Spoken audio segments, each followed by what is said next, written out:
Hello and welcome. Today is the 7th day of May 2019. My name is Derek. It is a Tuesday. Let's very quickly go over that of gold, which is resisting right now the 18 average of lows as it has barely started to decline. Let's stage number. Well, stage one is band flattening out. Stage two, it established the support in here. Couple days doing so, so a little strength added towards it. Hasn't broken yet. It's been correcting within it, so if it breaks down below this, well, then I'd be expecting a decent leg lower from that further, and you technically I would be putting this into a bull market. This is the weekly chart on the daily. It is just more than choppy, more than anything, or not choppy, neutral, neutral. That's a better word. A couple support tests down in here. It hasn't been able to get above the 18 average. However, it has over the last couple days managed to at least flatten it out. And that's just really a small step more than anything. Let's go on to silver. It's been making a couple lower lows, and it still has yet to flatten out the 18. But another day going sideways, I suppose it would. As far as the SPY is concerned, yesterday's large green candle, only on the stock market can you have a green candle like this, which was down 0.41% on the day. Let's move on to Bitcoin. And its price action is in at a little over 5,900. Levels not seen, well, since multiple occasions now. Weekly chart, it still has to come to this Fibonacci level. Well, its current price is matching this green line. It's got a low of 5,900, so it's $4 higher than that. It is above this twice level of previous support, and it has also managed to get above this one here. Its previous number was 58.73. So when did it take out 58.73? Well, it did so last night, and that's where it's been supporting, as if that exact number really means anything. The fact that it's been making its way slowly but surely there, and it's just caught up, well, that's what it's been doing. It has corrected its move through time because this occurred at 8-hour time frame, an okay green candle up back within, of course, its retracement range, a little bit of a sideways period, and then it breaks its retracement, thus making a new high, and has so far been in that of a successful correction. As I've been stating, I don't see why it needs at this point to come down to the 18. It's going to at some point either down or sideways too, but it does look like, as I've been thinking since it's gotten up towards this point, we're probably going to have a move there. The only thing I've been wrong on is that I thought it'd be a fast move because we are on period number 5 since then. If it happens in the next minute, hour, or day, it was not. It will not be that of a fast move. But once we get to this level, and we're pretty much again technically there, it's just usually, you usually pierce extra, not only for Fibonacci, but where you come from. And the daily chart again showing to me just a beautiful, I don't know why it's not loading, a beautiful pattern as you have from this level of this breakout, 3 periods up to go to the highs, one to break out above the highs, but magnificent correction from that point. For this day and this day, its lows were matching what has been higher high resistance. So this sideways range had higher highs along the way. So the 18 average of lows, well, when did the price action ever go below it from the break? Once. It didn't even get there here. It came close, a pierce above test. So buyers in full control within these data points, time series. There was a shot where the bears had an opportunity to attempt to take control. But when the market got above this 18 highs here on this day, which was a few days ago, well, this was basically resumption of the current trend, and well, that's what we're seeing. So I don't see any reason why the market is not going to come up here. It's got extreme high probability odds at this point. Buyers obviously are in full control of this market. That is on the weekly, they are. The daily, they're in full control. 4 hour, buyers are in control. Single hour, the buyers are in control, and we can see it's supporting it really well. 15-minute time frame. Well, it hasn't went through. I mean, it went down below the lows in here, but nothing yet to destroy it. Up move going sideways. So buyers are in control in the 15. Okay, so 5 minute. I'm not even gonna. That's not the story. But the monthly chart. Well, uptrend was this long-term move in here. Consolidation period, band flattening out, but it didn't go up from this point. In fact, it went down, and thus supported in here. That's where established support is now. But that's only one leg lower. Now it's come up to the 18 lows, and it hasn't stopped going up. It looks like it's going to move up to the 18 average of highs, which will coincide, of course, with that 63 and pierce higher. So buyers are not in control, but the sellers are only trying to make control in this market when we look at it from this time frame. For the buyers to regain control, I need to see action above this 18 average of highs, but it's not that far away. It was not like it was back in here where, oh, you needed a major green candle move to get up there. Now that we've had two okay ones, a decent one, and an okay one again, we're pretty much closer to that idea. And with price action in here on this time frame, and this is a slow moving chart because it's monthly. But having whatever type of action like this, where you have a big green candle, maybe 4 of them in a row, maybe you have a series of a whole bunch, but regardless of how it is, great rate of ascents can often be what follows through within that. And to me, one of the better ways of getting setups in the market, if you don't want to buy low and that you want to look for strength, is look for spots of either reversal or resumption of trend. And it's getting close on this where resumption of trend might be that situation. Of course, if it doesn't resume trend, we don't see anything getting above here, then it's going to, in time, have to go below the 18 lows, and this is the bearish scenario. And until it breaks this level, then it's going to be neutral with a bullish move before then, because up move and what is now in that of, you could say that of a sideways. And then if it does break below that, well, that would be a bear market. So breaking down below this could be very, very bad news, or it could be amazing buying opportunities if it is just one leg lower, because on the long term, I'm going to keep saying it, at least until 20,000 is majorly taken out, that a move to 1,000 is technically still a higher low. It's still a 61.8% correction from key high and key low. It is the must hold area long term, but just because it's a must hold area doesn't mean it has to go there. It's just if it does, the story could still make sense to me that if it goes here, magnificent support could be in play. If it's going to go to nothing, then it has to go here first.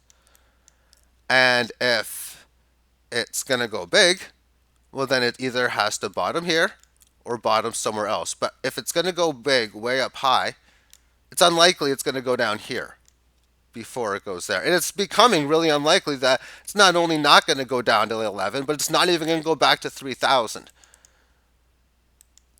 And as we look at this moving forward again, 18 average of lows, until it stays within this, there's no need to say anything, but this is, we're just in a wait and see status until it gets a break above 6485, 6500. Again, that pierce above that Fibonacci number. Until they can get anything above that, then that's where amazing conviction. You can't even start to consider talking about it until it gets above it. But I can't even consider talking about any type of a bear market moves until I get a major until I see that 47.75 is going to fail. That's where the 18 average of lows comes into play. And in putting back the old the Coinbase market in that 47.75 that I talk about, well, that coincides with this number in here. And it's been holding it very, very well to the point that it has not been needing to come down to the long-term 18 lows and this Fibonacci number. That I'm on the camp that I think there's a much larger chance that amongst the monthly term time frame we have a significant break above to the 9,800 number, which from 6,000 is a gain of a little more than 50%. than it does having any kind of like 30% decline. And a 30% decline on 6,000 would be under 2,000, so low 4,000s. And the reason why I'm picking that number is because, well, I'm picking this just because that's the number I pick. But the difference to go there from 6 to 10, that's about 4 basis points. That's 67%. So let's just change that up a little bit. And the polar opposite move for that would be actually be about 40% down. So I would have to take about 2,400 off the price. Yeah, okay, mathematically, the chances of going to like 3,400 ish is the same move style as it would be to go up to about 10. But the probability odds, I think, not only are better that it goes to 10, but I think it's better that it goes to 10 before it even goes to, again, the 4,100 number. Or I'll even say 39.50, just a good pierce below that. Sort of like where a stop loss number would be if you think 4,100 is where it's going to hold. I do like the outcome moving forward. Everything you do is, of course, your own risk, own reward. And as far as its next move, again, 6,300. It's been one of those slow grinding moves. And when it gets there, it's always going to be okay. Now what? We got there, sort of like it was here. Are we going to resist it? Because if it is, are we going to come back down for what I call at least a good retracement, which is back to key level? Do we have a small little bit of resistance, meaning maybe it only comes down to 54? Maybe it corrects through time for 6 weeks or 5 weeks. Is that the level of resistance? Question mark. This is why I say now what? Are we even going to find resistance here? It didn't here. And usually it's fast move to the next level. This again, the one of the unusual points that it does that. But whenever technical analysis comes into play, let's say there is a price correction or even a time correction at 63.50 in this area, pierce above whatever. Well, we're going to go and establish a level of resistance in time. Let me just get another market up again. And we'll put the number here at around 63.50 because that's where the fib is. And if we have type of resistance move that say comes up to here and then just does something like this. Well, you see what would be happening here is you would be really strengthening this level of resistance. So whenever, and I'd be saying at this point, okay, on any clear break above here, that's an extremely strong setup. And let's just assume something were to happen like this. Well, the buy point here to me is something that would be a strong play. Whereas if the market comes up to here, only because the price action is still relatively low in its retracement to 20,000, and because it's creating the possibility of that failed long-term breakdown, it's not as good of a buy. Sorry about that. It's not as good of a buy because of the fact that it's nicely overextended, and that's at a point where it should stop going higher, not that key Fibonacci point. But when you see the market says, okay, we're getting past that, it's looking that it gets buy. That's again just always adjusting to the message of the market. And another way of putting this up like this is just because you think something's going to be resistance, then you have to ask yourself further, well, is there going to be key support after that? Meaning, is this a spot that I want to sell, realizing the price action where I'd want to buy back or I think it goes down to, is it worth it? Meaning, okay, I think it's going to resist here, but I only think it's going to come down to 56. Well, then it's not the greatest of our risk reward plays to bet that this is going to be resistance and this is going to be support. That's my feeling anyway. And then buying back here. Okay, well, what's the chances that it's going to go there? And you know what? Maybe it is good. I don't know. And I also realize mathematically one of the reasons within my buy low, sell high, I just don't trade the US dollar, and definitely not at these numbers for protectionary purposes, other than for small dips. But anyway, the only reason why I would make any type of selling on this in the market here is just because I realize if I'm wrong, I'm going to be able to buy it back in here. And if I'm right and it keeps going up, well, I don't mind losing what I sold for whatever it is, say dollars, realizing that I'll just take another shot at it up in here at 10,000. And if it keeps going up, well, then I'll just take another shot here at maybe 14. And if it stops, I'll just put another shot in at 20. And I'm going to be doing better every time because I'm nowhere near selling enough to where I'm quote unquote selling out, which is basically my line that I made. And selling out is just running out. And of course, for myself, you get to some major levels. Are these levels possible to get up to? Well, ask people back when it was $200, $300, $400 if 20,000 was possible. Let's ask people back when it was $20 if 1,000 or $500 was possible. It's been a wild riding market to say the least. And I've spent a lot of time now talking about the same things over and over, so I'm going to finish talking about it. Just really go on the fact that this market is mainly a Bitcoin driven market right now. Ethereum's doing well, but other than that, not much else. Even Ethereum over the last since the 7 o'clock close, I can see for the top gainers on here, Bitcoin's up top, DGB against the dollar, Litecoin against the dollar, but nowhere near as good. Uh, and a lot of these altcoins are pretty much negative against that of Bitcoin. But that's just a situation where, say, well, this is a good example for something I want to show. You look at a move like this where a market just gets its ass kicked like no other. 1509. Well, let's take a look at theta against the US dollar.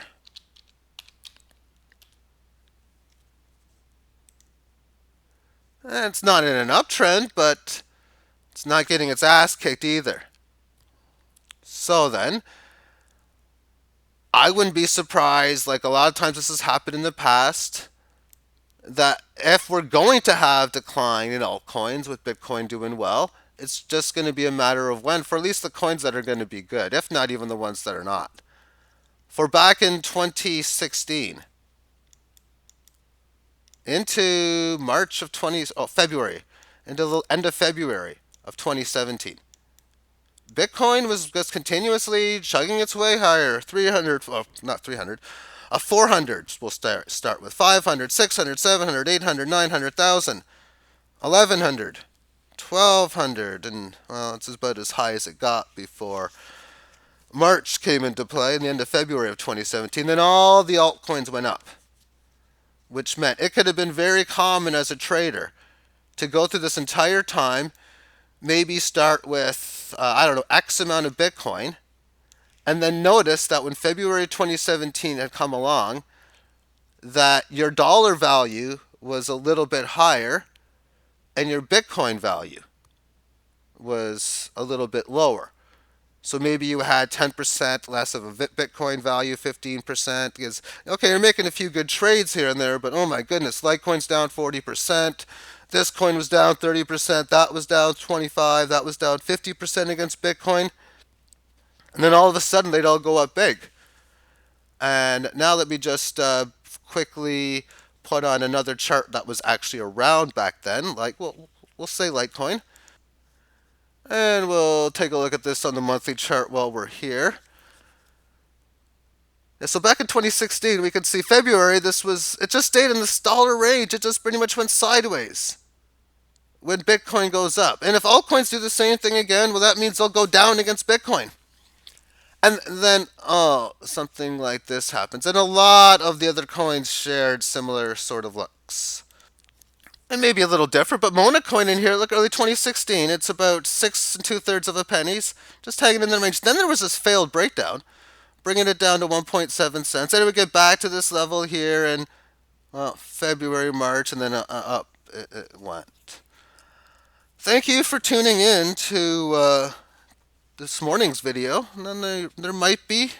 I definitely have a continuation of my very slow trading series with XEM, GRS, and all that. That's already been recorded. So that will be uploaded this afternoon. And I'll probably do another technical analysis video in the evening. Have yourself a great day. Bye bye.